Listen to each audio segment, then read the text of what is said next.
Welcome, everybody. I'm so delighted that Alice Mackintosh is my guest today. Alice is a nutritional therapist, and she's also a friend of mine. And I feel quite emotional because we go away a long way back, and we're going to talk about that. But before I go into that, Alice, can I just say welcome? And it's just lovely to have you on the show. Oh, thanks, Rachel. It's really nice to be here. And yes, we go way back. So much history. It's true. It's true. But Alice, just set the scene for us. Where are you now? Where are you living? Your circumstances, your age, exactly. Just a tiny paragraph, as it were. Yes. Well, I'm in London. I'm in West London in Parsons Green, and I am 35 years old. Well, I'm going to be 35 in December. So I guess I'm a nutritional therapist and do lots of things with my time. But I'm also a mum, and to my son, Rufus, who is a year and a half, who keeps me very busy. So I'm at a phase in life where I'm trying to sort of manage that juggle of being a working mum and also being able to spend lots of time with him. So that keeps me very busy. Okay, well, listen, I know you. I think you're managing brilliantly because your work has just completely taken off, and yet you've also created this beautiful little baby Rufus. Oh, thank you. Just rewinding, Alice. You're growing up. You studied sciences at school. What did your parents do? Where did you start out in life? And well, I'm from Birmingham, and I was born in Birmingham, but my parents moved our whole family out to Hong Kong when I was 4. So actually, I have had most of my upbringing over there. I went to school here as a 14, from sort of 14 plus. I was at school in the UK, and I went to university here in the UK as well. So I'm very much, British, but I have got this sort of upbringing that was in the Far East, which was very exciting. And yeah, I studied sciences at school, always loved science, and always from the age of about sort of 16, decided I wanted to be a doctor, or in some way be able to help people. I think my family, lots of nurses in my family. My grandmother was a doctor. She was an anaesthetist and trained in sort of just after the war in London. And so I had this sort of passion for sort of helping people in any capacity. I studied biomedical sciences at Leeds, and then decided that nutrition was where I wanted to specialize, and I wanted to help people with their health and well-being by means of nutrition. So I did a 3-year biomedical sciences degree, and then I went on and studied nutritional therapy, which was another degree actually. It took me another 3 years. So I studied for 6 years in all, and was very excited then to get out and start practicing. And I've been a nutritional therapist now for 10 years. I qualified 10 years ago. Yeah, so very exciting. Just over 10 years ago now. And but I've always been very lucky to know what I wanted to do. Yes. Well, there's a few threads there. One thread, that Asian background, that came when we'll go on to talk about our cookbook, but that came into it with lots of sort of spices and herbs and things that I had never come across, and some of the recipes were really inspired by that. And I think there was something else there that I was very drawn to when I was sort of getting interested in nutrition myself, was just the kind of sheer weight of training that you've done, and as you say, 2 degrees. But just on that point, when you said you decided that it was nutrition and you had considered maybe being a doctor, that was in your family, what was it about nutrition that just kind of rang your bell, or just really appealed to you in such a sort of, as you say, such a kind of determined and focused way? Well, it's interesting because a lot of people, my contemporaries, have got into nutrition either because they were ill, or they might have had a member of their family or a child that had an issue that, not necessarily a life-threatening issue, but a digestive issue, or whatever that might be, that piqued their interest. That didn't really happen with me. I was always interested in food, and I think at the time where I was studying, it was beginning to become quite a vogue subject. I mean, I think that has increasingly happened then, but I just I think someone said to me that, I was so interested in food and cooking, and someone said to me, you can, I thought I knew what I was doing back then. I really had no idea. But someone said to me, maybe you should think about helping, about becoming a nutritionist. And I literally think that was it. I suddenly thought, that's it. That's what I need to do. I can't really give you this sort of, it wasn't a lightning bolt moment, but it just felt so right to me. And in any event, whether I wanted to work one-on-one with people or not, I had this really sort of this sort of passionate interest in how nutrition the idea that what we eat can influence our body. Sure. Interested me so much. And I just went with it. And nothing disappointed you when you started studying. That kind of interest just grew and grew. You never sort of look back after that initial kind of enthusiasm. I mean, I have to be honest, having done a biomedical sciences degree and doing, physiology and neuroscience and everything that came with that, I kind of assumed that it would be a sort of year-long course and that I would breeze through it and know everything already, or I'd already have those basics there and that foundation there. But how wrong I was. I mean, I had the real foundations of how the body worked on a sort of simplistic level, but I was amazed by the level of detail and actually the complexity, and it was much harder than my first degree, but it blew me away. I was so happy to be studying every lecture. Just they had the most brilliant experts and professors, and I was just so taken and inspired by it. And before, I'd love to talk to you because I'm a believer like you, and I know from my own health. We were chatting before we started today about, what a kind of incredibly dramatic effect thinking about food and mood has made on me. But so I'm sort of preaching to the converted, but I know some people are more skeptical of sort of nutrition as a kind of valuable and important thing to do. But before we come to that, I just wondered, you talked about sort of making a difference to people and helping people. Was there anything sort of, what was there any kind of moment when that, as you said, it was in your family, but was just always something that made you happy to make, a helper's high, to make a difference to people? What was the motivation there? Well, I suppose I have always loved helping people. That sounds like a very sort of it's sort of simplistic thing to say. Yeah. I've loved the idea that I think in particular with people's health, I loved the idea that not only might I be able to help people get healthier, but perhaps recover from issues that they were experiencing, but the idea that you could support your long-term health in a, I sort of, the word preventative I think is overused, but that in some way you could make decisions now that might have a positive impact on your long-term health.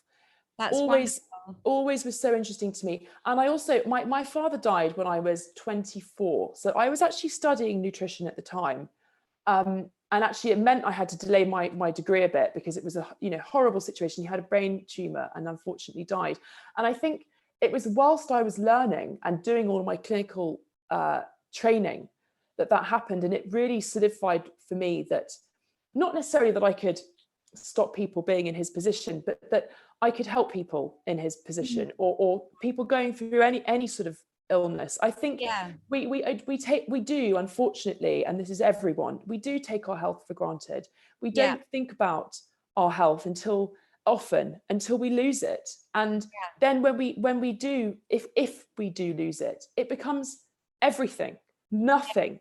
There is nothing more important than regaining your health. And I suppose I had this feeling that actually we should be trying to encourage people to not get to that stage if we could, not in a scary way, but that the research that I read and the things that I learned about really inspired me on that level.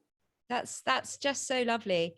Okay, so we've got you qualified, and you're starting out, and you're 10 years down the track now as a really, one of the most highly regarded nutritional therapists in the whole of the country, certainly in London. So well, I don't know about that. No, I know you have legions of fans. But yeah, so just you and I are believers. What would you say to a sort of cynic listening who so I give you an example. I went to see my GP last week, about actually about the menopause, which is, I know, something we talked about, and some of the nutritional interventions, which I actually do use.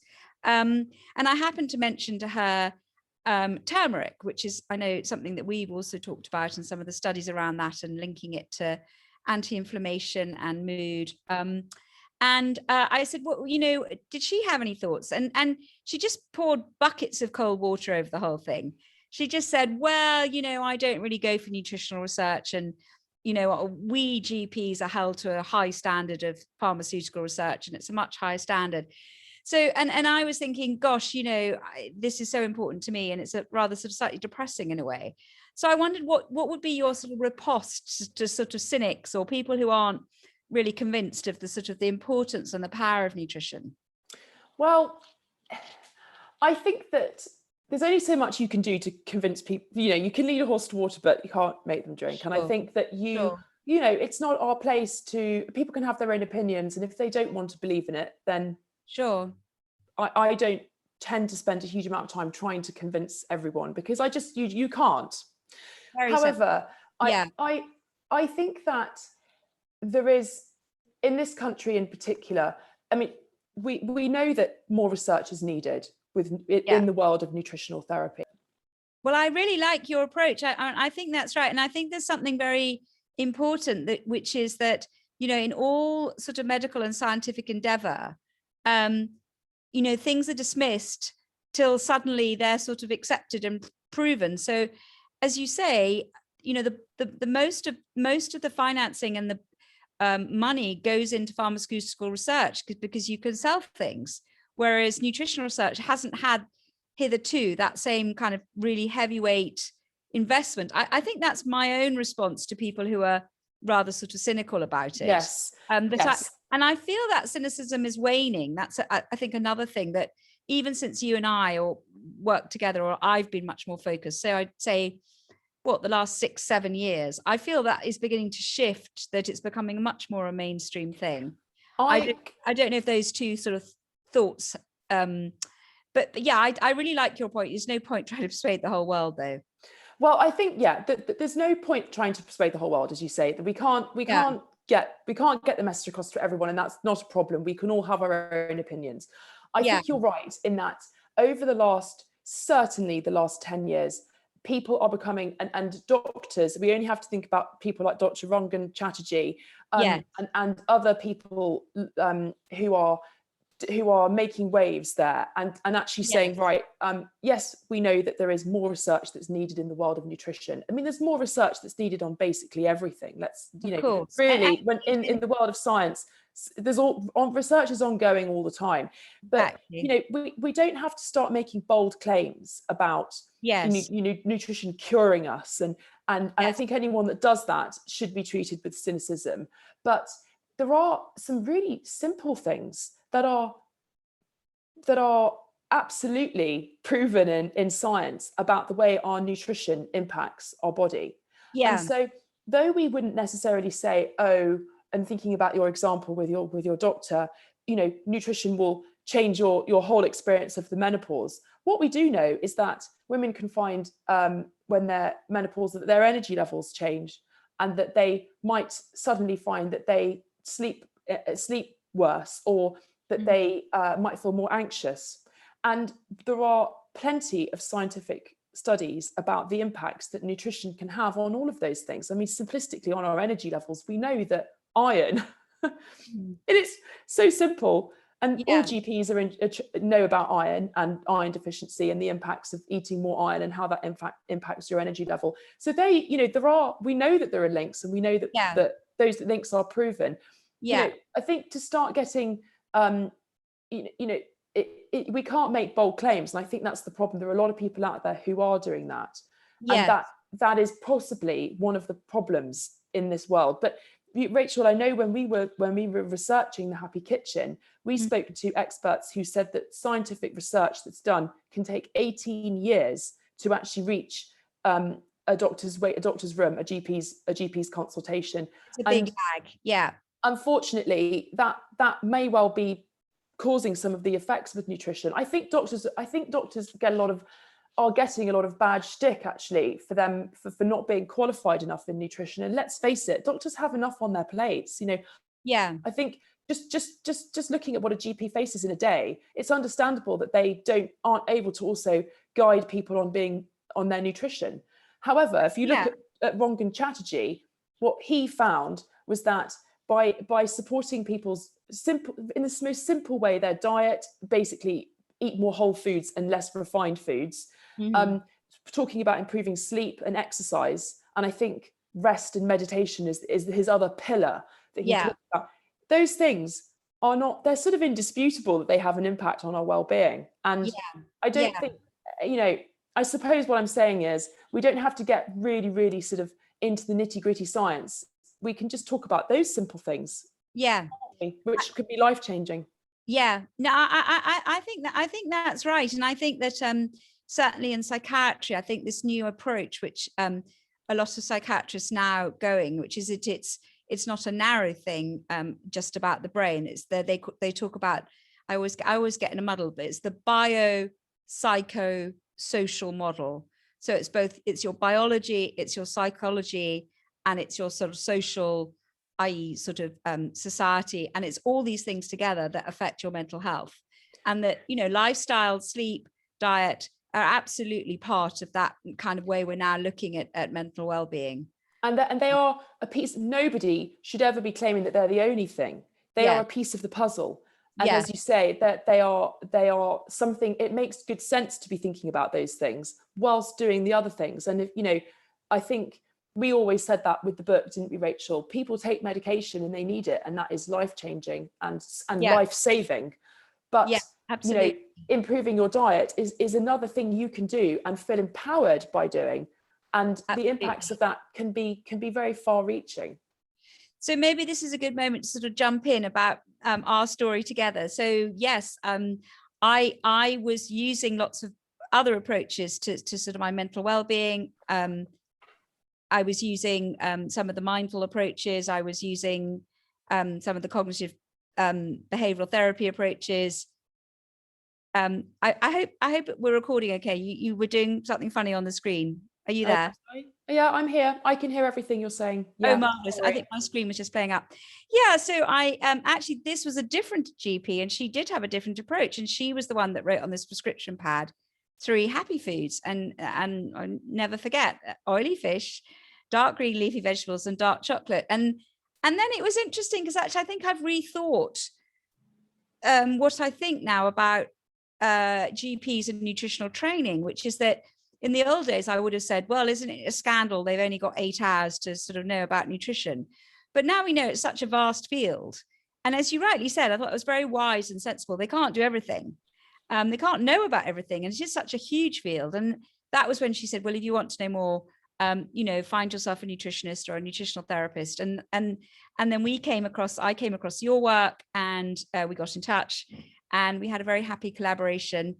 And we put together our book, The Happy Kitchen, Good Mood Food, sort of looking at nutritional interventions and how it could affect a lot of my symptoms. So it was quite a personal thing. So, and you, Rachel, at that time, you were not, you would describe yourself at that time perhaps not as a chef or not a chef, obviously, but you weren't spending a lot of time in the kitchen, were you? And we looked at your diet, didn't we? And we worked on it, and I think we refined it. And your foundations were already there. You were doing so much already, but those began to make such a difference to your energy levels, didn't they? And then and your digestion, and you felt overall over time, this took time and consistency, you actually felt a lot of changes to your well-being, didn't you? Well, Alice, look at me now. Do you not think I'm quite ridiculously bouncy? I mean, you also were just saying you haven't had a cold for 2 years. I mean, I'm not, there's probably lots of reasons for that, but amazing. I mustn't tempt fate, but I think it'd be fair to say I'm a lot bouncier now than when we met, which is 5-6 years ago now. Yeah. So yes, longer, I've had Rachel, longer. It's been 8 years. Longer. Has it really? Time. Right. Well, anyway, obviously I am a big convert, and I think what you say again is something about why I really love your approach, which is that it's a kind of very realistic and sympathetic and sort of gentle really and compassionate with the reality of people's lives. And as you say, I wasn't like a great chef or anything. I wasn't, and I obviously I had to cook. I've got children, running a house, family, but that was, I think, one of the things that it was very positive for me. It was that we then worked on our recipes together. And the point about the recipes is that they were achievable and they were easy. So there was this lovely sense of progress and, as you say, empowerment and agency. And I couldn't agree with you more that I think it's incredibly dangerous ever to dismiss other approaches that are working for people. And I would never do that. And certainly not with medication. I've taken masses of it myself and absolutely life-saving, as you say. Yep. But there is something about the nutritional approaches, which is that you do them yourselves. You don't have to wait for anybody. You don't have to wait for a doctor's appointment or a psychiatrist's appointment or a psychologist's appointment. You can make those decisions 3 or 4 times a day. Yeah. And as you say, feel empowered by that and become inspired. And I think it has a bit of a snowball effect, actually, because we know that what we eat impacts our energy levels. I mean, that's pretty straightforward. But the more energy you have, the more better decisions you can make. And the more energy you have to do more cooking. And then you might start sleeping better. And then you might start thinking, actually, I might do a bit of exercise. And that, I think, I remember that happening a bit with you as well. And then, as time goes by, you realize, actually, gosh, I've come a long way. No, I remember being really struck when we first got cracking together, and I said, oh, well, we'll get going on my insomnia or my anxiety. And you said, no, we're going to just start with boosting your energy. And in fact, the first chapter of the book's called Balanced Energy. And that was things like checking iron levels and slow carbs, not no carbs, for sort of slow release energy, and making some of those easy swaps like the brown rice instead of the white rice. Having more protein in your meals. And I never forget a chat we had, because I thought, obviously I think, again, these aren't, people aren't stupid. They, people know roughly that, processed foods aren't great for them. And I wasn't, completely lacking in knowledge. I mean, I think anybody more or less has a sense roughly what makes for a more nutritious and balanced, healthier kind of good mood food diet. But I remember we were chatting and I said, well, I'm pretty good. I have porridge in the morning and I have banana. And you said, well, that's great, but that's quite a big sort of high carbohydrate load. And what you could do is you added in some nuts, then you've got that bit of protein, and that might just, give you that bit of extra energy. So simple, but yeah. So it's not like saying absolutely everything's rubbish, you've got to change everything, because that's just never going to happen. But it's these incremental shifts. So I was wondering, Alice, so for people who are more interested, maybe people listening who are feeling a bit anxious or a bit low, I know it's a vast topic, but where would you start? What would be the sort of, and I know we've got our golden rules, and which we put in the book, but what would be, say, I don't know, the 2 or 3 things that you would really say, just do this, and that should maybe start making a difference? Yeah, good one. I mean, I think, but before I do that, let's caveat a couple of things. One, everyone is different. And I think we do have to acknowledge that. And, and that's also coming out more and more, isn't it? With people, absolutely. And our microbiome is different. And so it's difficult to give general guidelines. It is. And as we said, nutrition is a piece of the puzzle. And also, let's give some simple tips. But if you are someone who's in a position where, even just the thought of making one tiny change is overwhelming, just know that, or make, certainly making a whole shift and change to your whole diet is overwhelming. Know that you don't have to do that. It can just be the most simplistic, smallest thing that can make all the difference. And actually, that's why we had our recipe in each section. That was the most simple, easy thing to put together. It's basically just a combination of 5 ingredients that all of which have some kind of nutritional merits that support you. And just doing that can make a difference. So know that it doesn't have to be this huge, big, overwhelming thing. But I guess so what are some of the things that people can do? We've just touched on it, Rachel, but keeping your blood sugar levels stable is very, very important, because if your blood sugar is going up and down over the course of the day, probably because in most cases you're eating meals that are too high in carbohydrates, even if they're whole grain carbohydrates like oats, we need to make sure that our meals aren't just carbohydrates, because that will help to ensure that our blood sugar doesn't shoot up and down. When your blood sugar is low, by the way, you reach out for sugary things, more coffee. It's harder to make good decisions about what you're eating. So this kind of gets you on a more even keel, which allows you to make better decisions. But basically what it comes down to is choose whole grains and combine them with protein. Make sure you have protein at every meal. And actually, just so you know, I mean, it's difficult a lot of people actually aren't eating enough protein. I mean, not that they're seriously deficient, but protein, the building blocks of proteins, which are called amino acids, are actually the building blocks of a lot of our neurotransmitters and our body's hormones and our body's immune complexes. So we need to make sure we're getting enough protein from that perspective as well. And remember, it can be things like meat and eggs and fish and seafood, but it can also be lentils and pulses and beans and nuts and seeds, nut butter. Just adding those into your meals makes a big difference in terms of how you feel. I suppose the other most simplistic thing is to think about, rather than being a bit more positive about rather than thinking about what we should take out, let's think about what we can include, because including more good things helps to bring about more diversity in our diet, which is very important for our gut microbiome, and also means that we're getting probably more nutrients from what we're eating.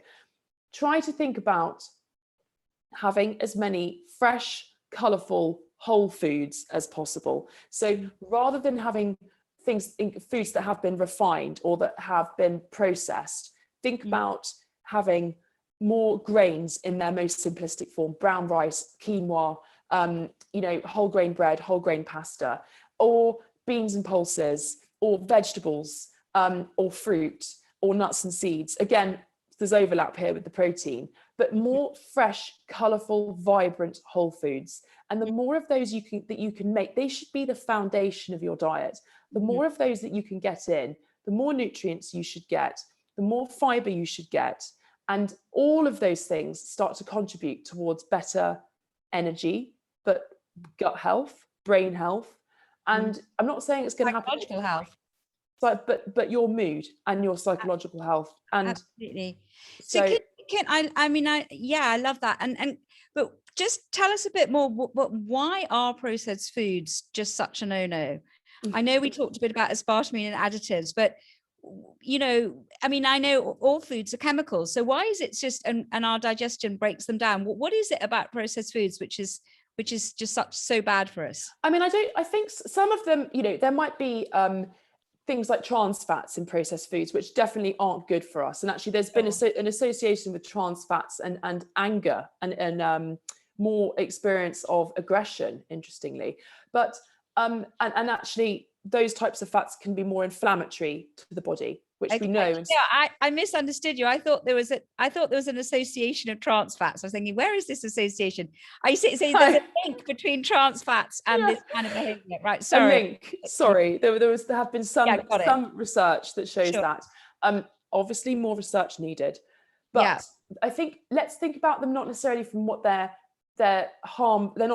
They may be things that in processed foods that aren't great for us. But the problem is, when you process and refine a food, often it loses all of its nutrients. So when you take brown rice and you take away the husk, which is where the fiber is, the B vitamins, that's the bit with all the nutrients and all the fiber, and you're left with a white carbohydrate that basically only delivers energy. It only delivers glucose. There's nothing else there that offers your body any beneficial nutrition. Obviously, it's going to keep you alive and it's going to provide energy, but beyond that, you're stripping all of the goodness from it. And I think the problem with a lot of the processed foods that we eat, they are devoid of nutrition, and they may taste good, and they may give us a sort of short-term hit of energy, but they don't provide much more beyond that. And the body needs a lot more than that. Okay. we are reliant completely on essential vitamins and minerals to keep our bodies functioning properly. Sure. And Sure. unfortunately, if you eat a diet that's high in processed foods, you can miss out on a lot of those important nutrients. Sure, sure. I'm really interested in motivation and making these changes and how people can make them. And one of the things as you know, I run my own good mood food workshops, sort of sharing what I learned from you and my own experience. But one of the messages that seems really attractive to people is positively adding in this kind of variety, as you've just said, rather than cutting things out. So, if you used to say to somebody, don't do something, most people, they rush to do it. I really, that's something we really looked at, was this kind of variety. And I think there was one bit of research we came across, which was that kind of people on a classic kind of high fat, high sugar Western diet eat around 20 different things each week, whereas our evolutionary ancestors, they ate a much more varied diet, maybe as many as 150 different things each week, different berries, different fruits, different game or whatever. And I thought that was just such a positive message, this idea of variety. And I think that since we did our Happy Kitchen book together, I'd say that I've been following the research, I'm sure you have, but that idea of variety seems to be the really sort of, as you say, if we want to think of things where there's very little controversy, having a more varied diet. And I mentioned Tim Spector, who's very much in this field. I was going to say, yeah. And I had a lecture of this. Yeah, and I was listening to a lecture of his recently, and he was saying, if you did nothing else, try each day to get for as many as 30 different kinds of plants.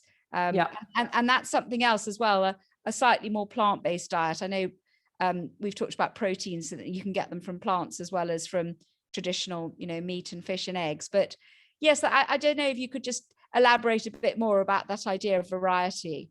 Absolutely. I mean, not only does more variety stimulate us mentally, I think we found research, Rachel, didn't we, that when you eat a new food, and this doesn't necessarily have to be a good thing, a good nutritious piece of food, but you get a hit of dopamine. So new things are good for us from that perspective. But also, getting variety means more nutrients, vitamins, minerals, antioxidants, polyphenol antioxidants, which are essential for the body, but also different types of plant-based foods deliver different types of fiber.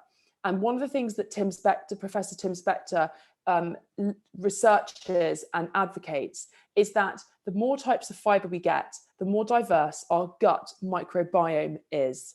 And our gut microbiome, as we're learning now, we know that it impacts our digestion, but we're also learning that there are links between that and lots of other systems, including our immune system and our skin, for example, but specifically with our brain. And certain types of beneficial gut bacteria send chemical messages to our brain that we know, with scientific research has shown, can impact our emotions, our mood.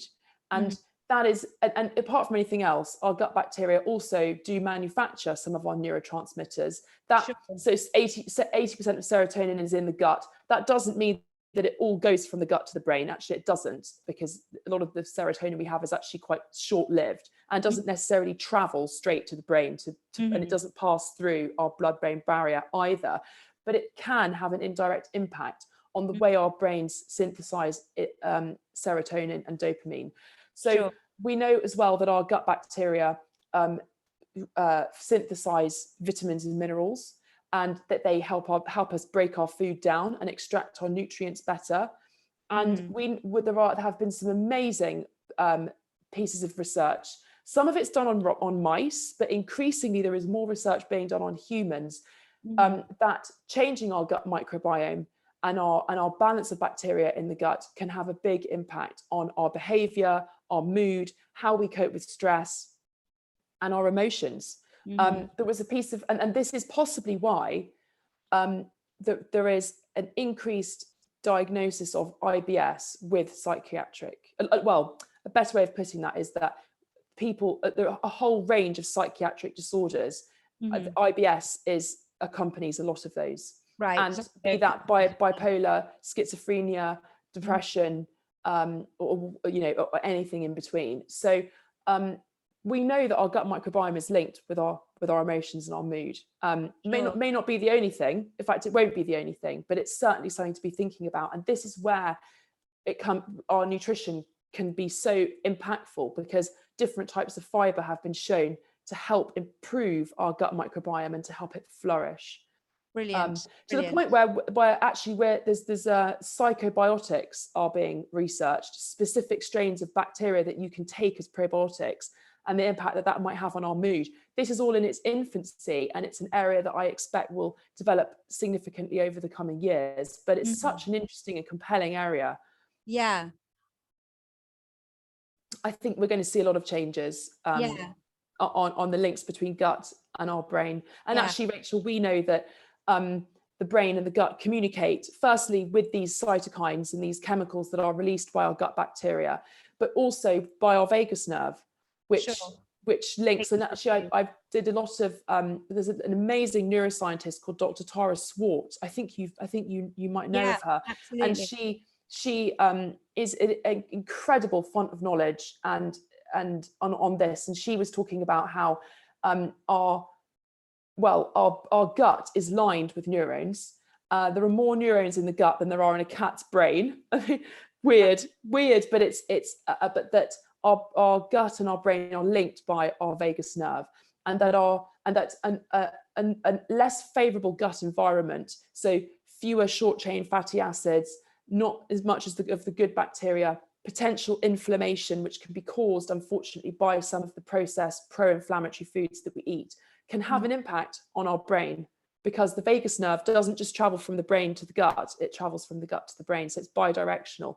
So I suppose that's a very long-winded answer to your question, but I think we're sort of at the tip of the ice. Well, we're just beginning to understand all of this, I think, and unpick it.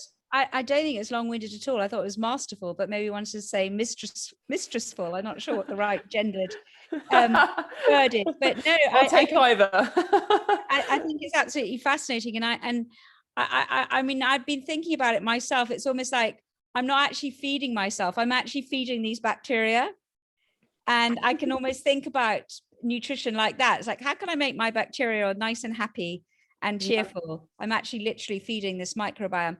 I know, Alice, we're keeping an eye on the time, which is why I looked away a second ago, because little Rufus needs his bath. But I just one last question before we sum up. You touched on it there, this idea of inflammation and a kind of anti-inflammatory sort of diet, really, and how that helps with the gut microbiome. And I know it's so Professor Carmine Pariante, who is one of my collaborators. Well, he's the sort of one of the main people behind Inspire the Mind, and also he's done a lot of research in this field about how an anti-inflammatory diet can also help the gut microbiome flourish and indeed help our mood. I just wondered if you had any thoughts on that whole area of research, and again, maybe a few takeaways for people about if they did want to sort of have a slightly more anti-inflammatory diet, what would that look like? Yes. Well, I know when we were researching our book, and certainly this has been confirmed, that people who are suffering with depression generally have more inflammation in their brain than people that don't. And I know, well, we've said in the past, don't we, that a third of people don't react to medication, to potential antidepressants. Exactly. And so, I mean, that could be for many reasons, but we know that inflammation seems to have a link with mental health conditions. And as you've said, this could be to do with inflammation in the gut, because often the inflammation in the body can begin in the gut, amazingly. Also, our gut microbiome is very closely linked with our immune system, and our brain has its own immune system, which is obviously working together with our whole body's immune system. And so I suppose nutrition is really important here, because I don't want to sort of, I think a lot of people say, oh, I have inflammation, my body's inflamed. And I think it can be a bit of a misguided thing, because we're not all walking around. We need inflammation, in short. It goes to repair wounds and things, doesn't it? Yes, there is a balance of inflammation and anti-inflammation that is happening on a hugely complex immune reactions all the time. But certain foods that we tend to eat in a more Western diet, as you say, high fat, high sugar, are shown to be more pro-inflammatory in the body. Whereas the whole foods I've mentioned, the omegas that we talk about so much in the book, in particular omega-3, have been shown to help support anti-inflammatory reactions, or to keep help to support that balance so that you don't have too much inflammation going on. And certainly that can have a direct impact on our gut health as well. So what I would say is this comes back down to the whole foods and the fiber, but it also comes down to making sure you're getting enough of the right omegas, the right oils, and nuts, seeds, in particular walnuts, flax seeds contain omega-3, green leafy vegetables contain omega-3, as does oily fish. And that's, you know, by far the best source of omega-3 is oily fish, and it's it's in the form of EPA and DHA, which are the easiest, which are our body has to convert other types of omega-3 down into these most active forms of omega-3 in order to get that anti-inflammatory effect. And so a lot of people don't make that conversion very well. It's by an enzyme called delta-6 desaturase. And anyway, the point being, we need to make sure we're getting plenty of omega-3 to help improve that anti-inflammatory balance that's going on in the body. And I think crucially, reducing the foods that are pro-inflammatory, burnt foods, charred things, overcooked foods, barbecued things, and then also trans fats. You know, vegetable oils, unfortunately, come into that as well. And vegetable oils are used in processed foods a lot. Cakes contain a lot of vegetable oil, and so do pastries and all that sort of stuff. So basically, it's just about finding that balance between the two, and making sure that we're predominantly the foundations of our diet are those vibrant, fresh, colourful whole foods. That's amazing.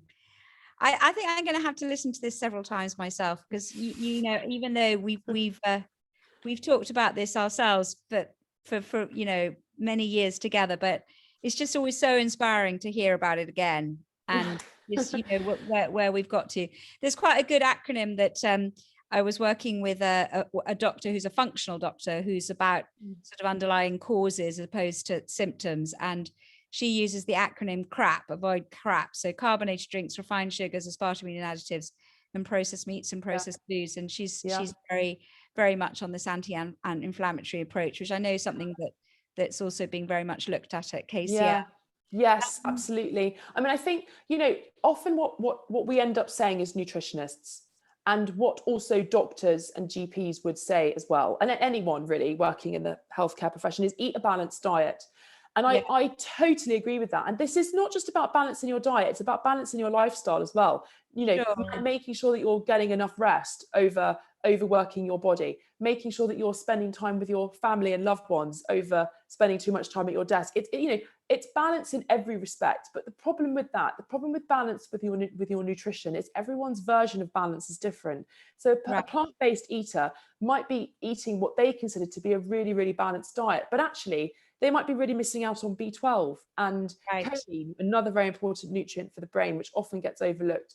And I think, or you might find someone else who, for them, balance is having meat and 2 veg, but they only ever eat broccoli and peas and maybe some sweet corn. You know, I think the problem with just saying balance, I think you've got to give a little bit more detail with balance. Yes, it is about eating a balanced diet, but really what that means is your foundation should be the wholesome whole foods that we've talked about, a little bit of oily fish, you know, some fruit.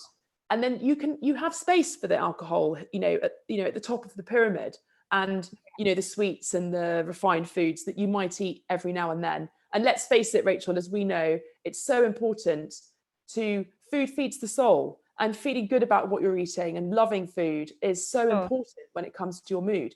But I think we just having that kind of pyramid in mind is quite a visual way to understand that probably is what we mean by balance, because it is a very subjective thing. Listen, I think that's a brilliant image, and maybe a really good note on which to wrap up.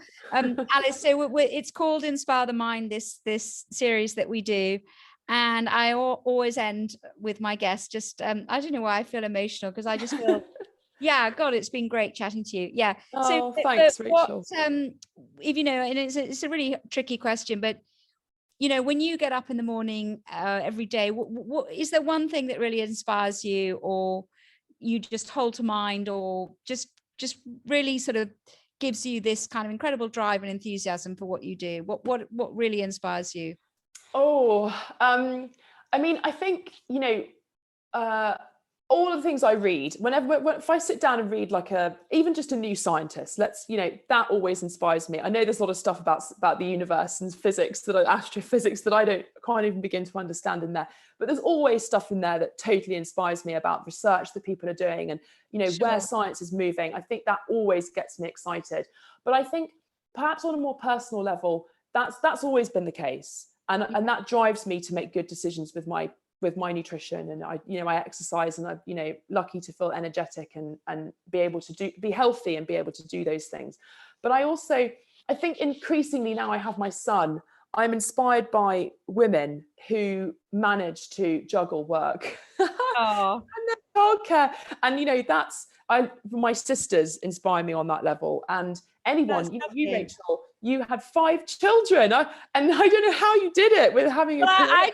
I mean, I crashed. I was really ill, and Well, I didn't manage, but I'm actually, well a lot now. of people don't. A lot of people don't. But I suppose I am inspired by people that manage to find that balance, and also find Yeah, that time for themselves, and yeah. that moment of self-care, which is everything when you're juggling so much. I'm That's not saying I get it right all the time. I don't, and it's an ongoing sort of journey that I'm on. But I think I'm looking more to sort of podcasts and people that have managed to do that yeah. and That's stay so sane. fascinating. Yeah. I only wish I should have met you earlier in my own journey, and you never know. I don't regret my life now, but maybe if I could have done with a lot more balance, and even understanding that there were people like you out there who were trying to help Yeah, people like me. yeah. There's some amazing people Oh, out there who can help. But thank you for having me, and it's lovely to go back. And I actually have the book here. Think about all of the things that we learned, which amazingly there are over 70 pieces of research that we referenced in here, and all yeah. of them, I think everything we found has been confirmed and researched more, and I know really it's such a relief. Imagine if we'd written something that got completely overturned, but luckily, exciting. as you say, things have only been building, and the importance of nutrition has been building, and you've been part of that, and in a tiny way I've been part of it too. So it's been a total pleasure. Alice Thank you, Mackintosh, Rachel. nutritional therapist, co-author of The Happy Kitchen with me and my friend, and a heroine really. Anyway, Alice, Oh, thank you. stop. I know, shucks. That's what my daughter says. Oh no, stop. But thank you all very much for listening. And I am going to be interviewing next a lady called Eleanor Byrne. And Eleanor is not sure exact title, but a researcher, academic really at York University. And she's looking at grief and how we handle it and ways to manage it in our lives. So she's going to be my next guest on Inspire the Mind. And please join me. And once again, my thanks to Alice. Oh, thank you.